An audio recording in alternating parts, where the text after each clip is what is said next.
Assalamualaikum warahmatullahi wabarakatuh.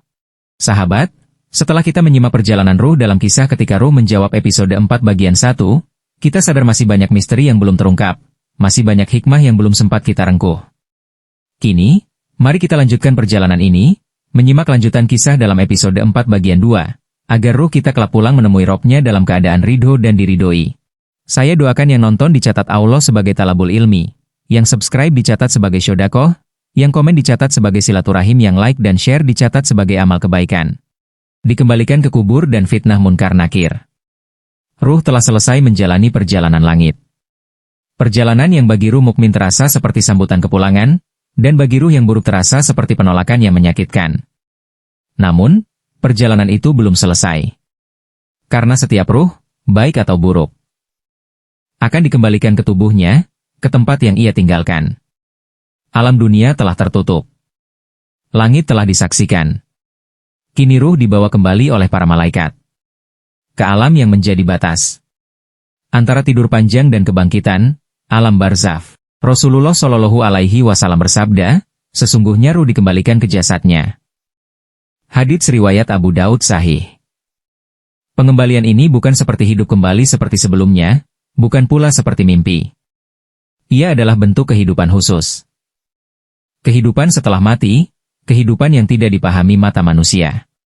Tubuh telah kaku, tangan telah membeku, mata tertutup. Orang-orang yang mencintai telah menutup liang lahat, menaburkan tanah terakhir. Suara langkah kaki mereka menjauh. Dan Rasulullah Shallallahu Alaihi Wasallam bersabda, sesungguhnya maut mendengar suara sandal orang-orang yang meninggalkannya setelah pemakaman. Hadits riwayat Bukhari dan Muslim. Bayangkan, kita mendengar langkah itu. Suara terakhir dari dunia. Sebelum hening total menutup segala arah. Lalu kehidupan barzakh dimulai. Di antara kesunyian kubur, tiba-tiba ada sesuatu yang berubah. Tanah yang dingin terasa seperti ruang baru, luas atau sempit, bercahaya atau gelap, damai atau mengerikan. Semuanya bergantung pada amalan kita. Rasulullah Shallallahu Alaihi Wasallam menggambarkan, kubur orang beriman luas sejauh mata memandang. Kubur orang munafik dan kafir disempitkan hingga tulangnya saling bertaut. Hadits riwayat Tirmidzi sahih.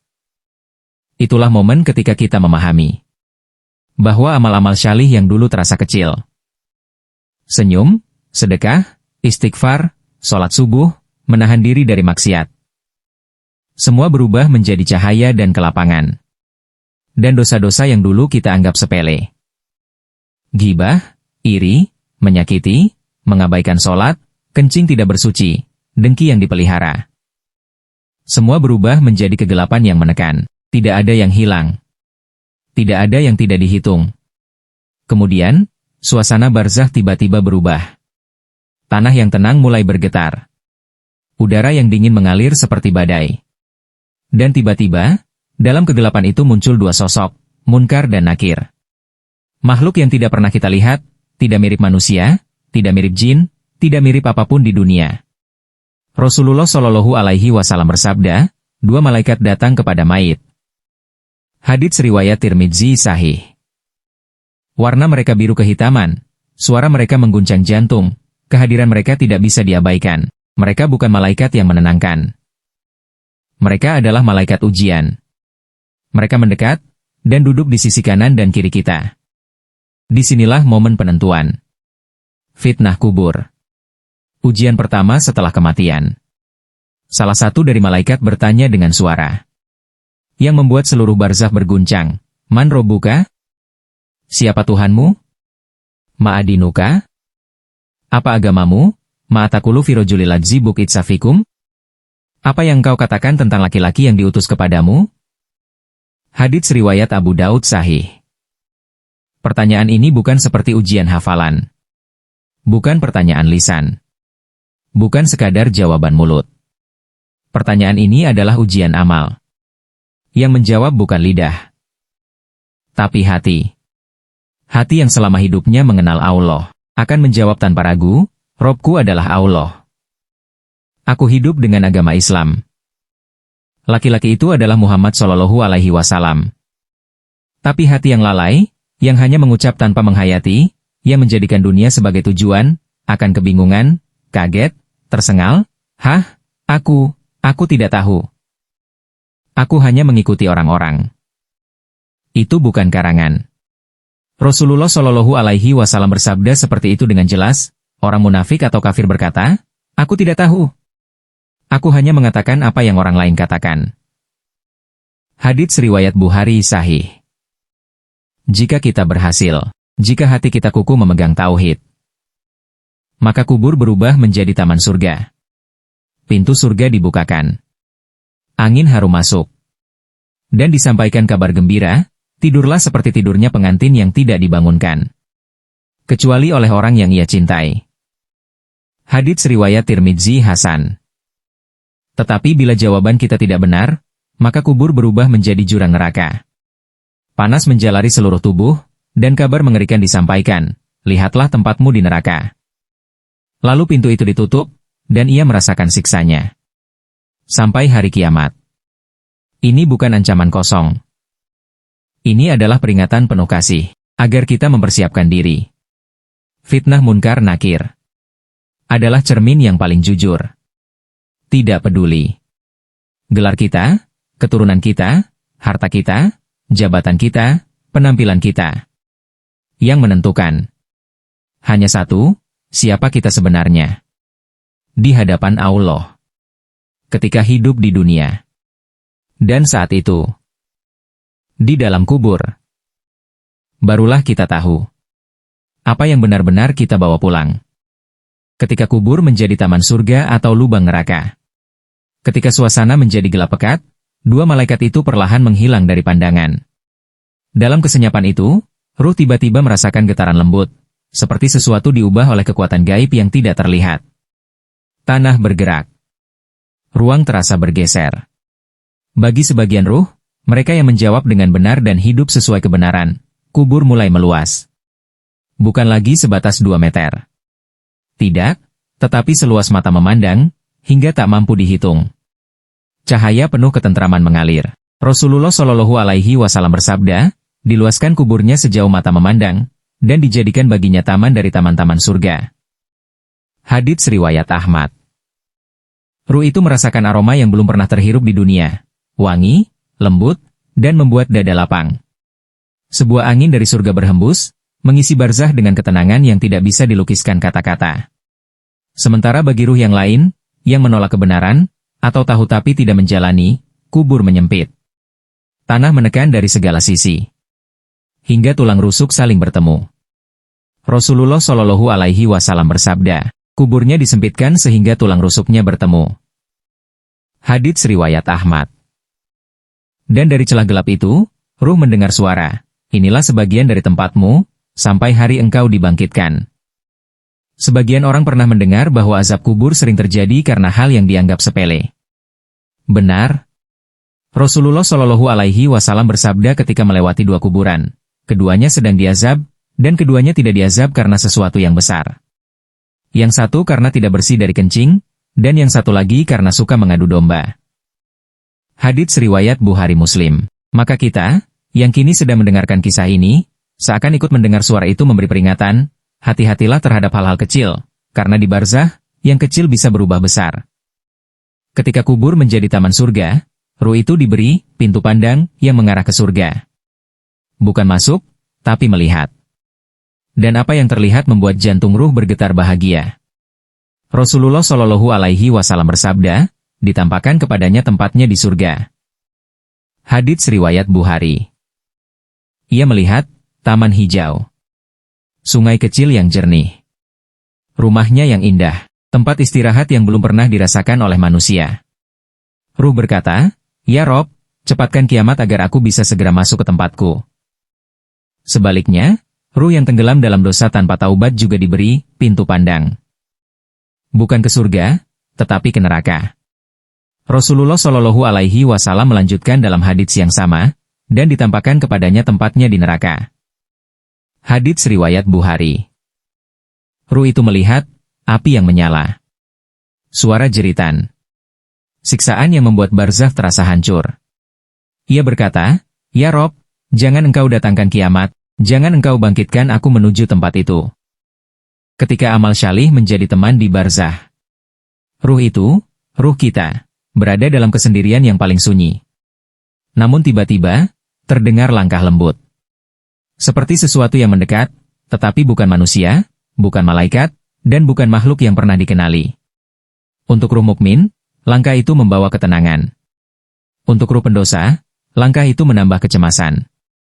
Tiba-tiba muncul sosok berwajah cerah, bukan cahaya, bukan manusia, tetapi berupa bentuk yang Allah kehendaki. Ia duduk di samping ruh itu dan berkata, "Aku adalah amal syolihmu, selama engkau hidup di dunia." Rasulullah Shallallahu Alaihi Wasallam bersabda, amal syolih akan datang dalam kubur dalam bentuk yang paling baik.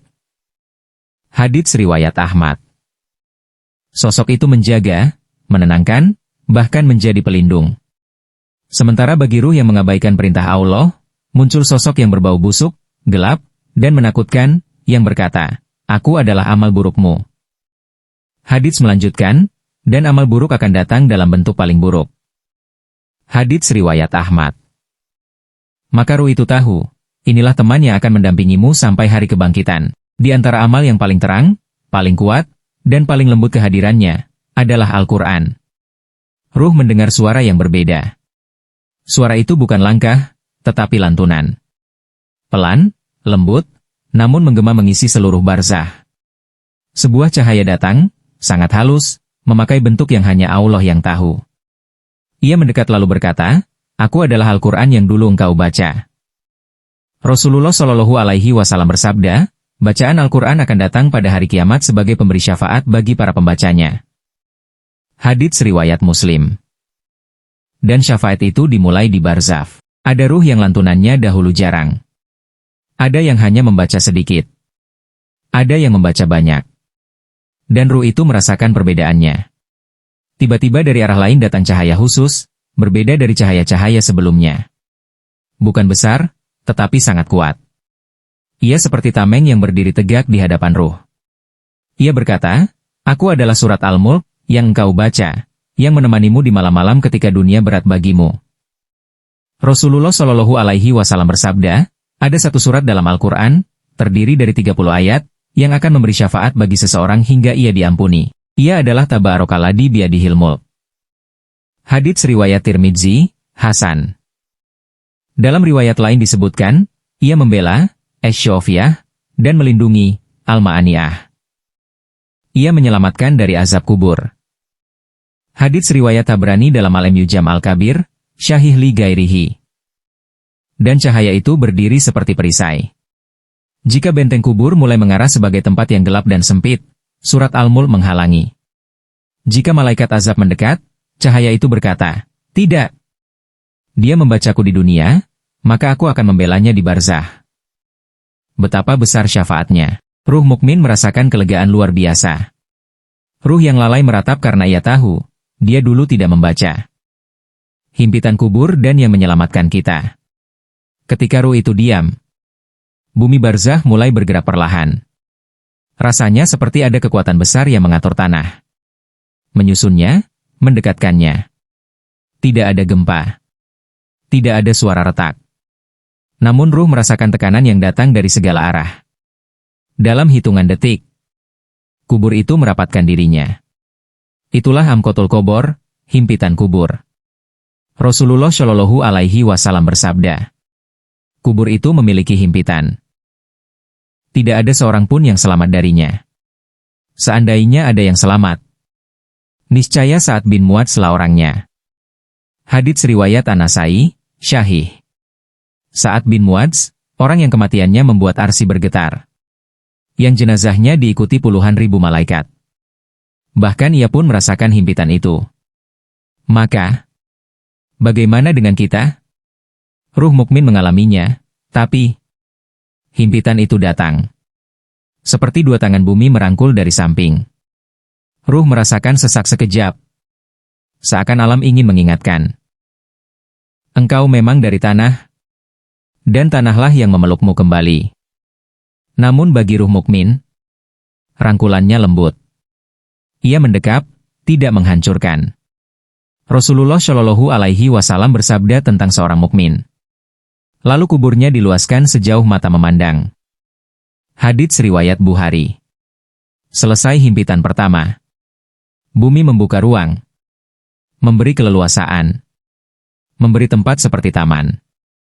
Seakan berkata, engkau datang dengan iman, maka aku menjadi sahabatmu. Namun bagi ruh yang selama hidupnya lupa pada Allah, himpitan kubur berubah menjadi sesuatu yang tak tertahankan. Tekanan datang berulang, seperti dunia menutup dirinya dengan murka. Rasulullah Shallallahu Alaihi Wasallam menyebutkan dalam hadis, lalu kubur menyempit atasnya, hingga tulang-tulang rusuknya saling bertaut. Hadits riwayat Tirmidzi, Hasan. Tidak ada yang lebih menakutkan selain penyesalan yang tidak bisa dihentikan. Dan di setiap himpitan itu, ruh mengingat dosa yang tidak ia pedulikan. Dosa yang ia anggap kecil, tidak penting. Padahal ia berat di sisi Allah. Ada dua sebab besar yang pernah Rasulullah Shallallahu Alaihi Wasallam singkapkan dengan sangat jelas. Suatu hari, beliau melewati dua kubur. Lalu berkata, keduanya sedang diazab. Dan keduanya tidak diazab karena dosa besar. Yang satu karena tidak bersuci dari kencing. Yang satu lagi karena suka mengadu domba. Hadits riwayat Bukhari. Masalah kencing, sesuatu yang kita anggap remeh. Masalah mengadu domba, kebiasaan yang dianggap sepele. Tetapi keduanya bisa menjadikan kubur sempit. Menghimpit, seolah bumi menutup diri karena benci terhadap maksiat yang dilakukan. Apa yang menyelamatkan ruh? Ada cahaya lain dalam kisah ini.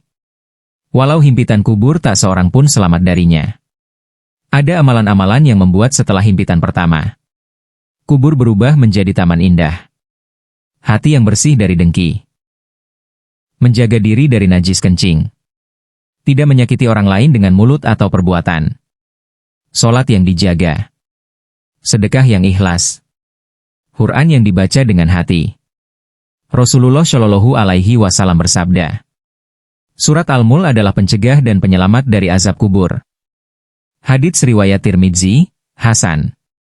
Dan bagi ruh mukmin, ketika himpitan selesai, ketika kubur meluas, ketika malaikat penjaga menenangkan, suara lembut terdengar dari atas. Tidurlah seperti tidurnya pengantin. Rasulullah Shallallahu Alaihi Wasallam bersabda, dikatakan kepada ruh mukmin, tidurlah seperti tidurnya pengantin, yang tidak dibangunkan kecuali oleh orang yang paling ia cintai. Hadits riwayat Tirmidzi, Hasan. Mendengar itu, ruh mukmin menangis bahagia. Ya Allah, seandainya aku tahu betapa nikmatnya Engkau membalas orang yang bersabar. Penantian panjang, 1000 tahun seperti satu malam. Setelah malaikat mengakhiri tanya jawab, ruh memasuki keadaan yang tidak dikenal di dunia. Waktu berhenti terasa. Tidak ada matahari. Tidak ada pergantian siang dan malam.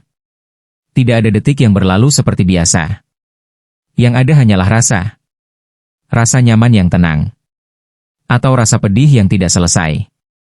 Rasulullah Shallallahu Alaihi Wasallam memberi gambaran. Kubur bisa menjadi taman dari taman-taman surga. Atau lubang dari lubang-lubang neraka. Hadits riwayat Tirmidzi. Dua kondisi. Dua rasa. Dua nasib. Tapi satu tempat, barzah. Bagi ruh mukmin, kuburnya telah meluas. Cahaya lembut menyinari sudut-sudut ruang yang tak tampak oleh mata dunia. Ruk-ruk surga diuapkan baunya. Dan ruh merasakan sesuatu seperti angin sejuk dari arah Ar-Rahman. Ruh berkata, ya Allah, ini istirahat yang belum pernah aku rasakan. Malaikat mendekat. Tidak lagi dengan wajah tegas saat awal datang, tetapi dengan wajah yang penuh kedamaian. Rasulullah Shallallahu Alaihi Wasallam bersabda, dibukakan baginya pintu surga. Lalu datang kepadanya angin dan wangi surga. Hadits riwayat Ahmad. Dan di sanalah ruh menunggu. Baginya, 1000 tahun terasa seperti satu sore yang tenang. Rasulullah Shallallahu Alaihi Wasallam menggambarkan rasa itu. Tidaklah seorang mukmin di kuburnya kecuali ia seperti orang yang tidur. Hadits riwayat Ibn Abi Syaibah. Tidak ada hitungan waktu.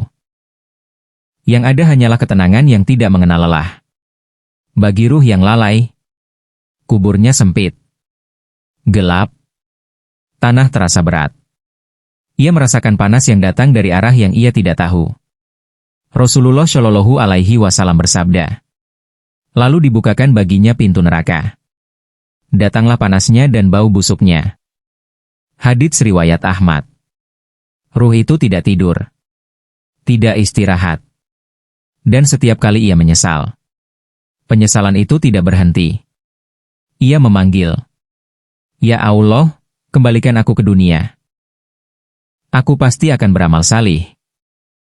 Tetapi ayat menjawabnya, حتى إذا جاء أحدهم الموت قال رب أرجعوني 99 لعلي أعمل صالحا فيما تركت كلا إنها كلمة هو قائلها. wahai Rabbku, kembalikan aku. Tidak.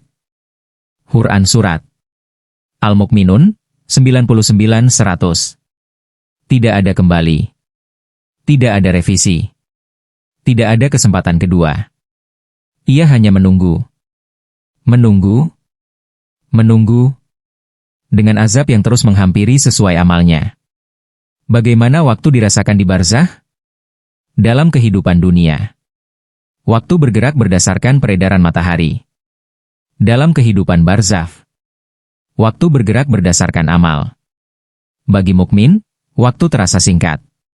Bagi pendosa, waktu terasa sangat panjang. Al-Quran menggambarkan bagaimana manusia nanti berkata di hari kiamat. Tidaklah kami tinggal di dunia, kecuali sehari atau setengah hari. Quran Surat Al-Mukminun 112-113. Ini bukan perumpamaan. Ini realitas psikologis setelah kematian. Ruh menunggu bersama amal-amalnya. Ada dua hal yang menemani manusia di barzah. Satu, amal saleh, yang datang dalam bentuk keindahan. Dua, amal buruk, yang datang dalam bentuk keburukan. Rasulullah Shallallahu Alaihi Wasallam bersabda, datang kepadanya seseorang dengan wajah yang indah dan pakaian yang baik. Lalu ruh berkata, siapa engkau? Ia menjawab, aku adalah amal salihmu. Hadits riwayat Ahmad. Dan bagi pelaku dosa, amal buruknya datang dengan rupa yang menakutkan. Ia berkata, tolong, jangan dekat. Tapi amal itu menjawab, akulah dirimu sendiri. Akulah pilihan-pilihanmu. Keheningan itu semakin dalam, seakan seluruh alam barzah menutup tirainya. Setelah semua dialog malaikat usai, setelah nikmat atau sempitnya kubur ditetapkan, setelah amal-amal kita menampakkan wajah aslinya, ruh akhirnya mulai merasakan ketenangan panjang itu. Rasulullah Shallallahu Alaihi Wasallam bersabda, kubur itu adalah taman dari taman-taman surga, atau lubang dari lubang-lubang neraka. Hadits riwayat Tirmidzi. Kita tidak bergerak, tidak membuka mata, tidak berbicara. Namun ruh tetap sadar, tetap merasa, tetap tahu bahwa waktu tidak berjalan seperti waktu dunia. Barzakh bukan tidur tanpa makna. Ia adalah penantian yang hidup. Ada saat di mana ruh itu merasa sangat lama, seakan ratusan tahun. Ada saat di mana ruh itu hanya terasa seperti satu sore saja. Allah berfirman, pada hari ketika mereka dibangkitkan, mereka mengira tidak tinggal di dunia, melainkan sesaat saja di siang hari. Quran Surat Yunus 45. Dan pada saat lain, Allah mengabadikan perkataan ruh. Kami tinggal sehari atau setengah hari. Quran Surat Al-Mukminun 113. Dunia yang pernah kita bela mati-matian, kini seperti kilatan cahaya yang lewat. Pencapaian, gelar, kemewahan, konten, komentar, semuanya sirna. Yang tersisa hanya ketundukan ruh kepada Allah. Ruh mulai merasakan irama barzakh, irama penantian yang panjang. Bagi sebagian ruh, irama itu sejuk. Ada cahaya, ada keluasan, ada rahmat, dan doa-doa anak syalih terus mengalir seperti mata air. Rasulullah Shallallahu Alaihi Wasallam bersabda, doa anak syalih untuk kedua orang tuanya akan terus mengalir. Hadits riwayat Muslim. Bagi sebagian ruh lain, irama itu berat. Sempit, gelap, menyesakan, setiap detik terasa seperti ribuan tahun. Dan ruh itu menyesal, Namun penyesalan itu tidak bisa mengembalikan dunia. Sahabat, mengetahui kisah barzah sebelum kita masuk ke dalamnya adalah bentuk kasih sayang Allah. Supaya kita tidak datang dengan tangan kosong. Supaya perjalanan ruh kita tidak gelap. Supaya kubur kita tidak menjadi awal dari bencana. Sahabat, mari kita berdoa bersama-sama. Saya, Anda, dan siapapun yang mendengarkan kisah ini. Karena kita semua sedang berjalan menuju tempat yang sama. Ya Allah, jadikan kubur kami taman dari taman-taman surga. Lapangkan, terangilah, dan jadikan tempat itu awal dari kedamaian kami. Ya Allah, selamatkan kami dari azab kubur, dari penyesalan, dan dari hidup yang lalai. Ya Allah, kuatkan kami agar tidak lupa kepadamu ketika masih hidup.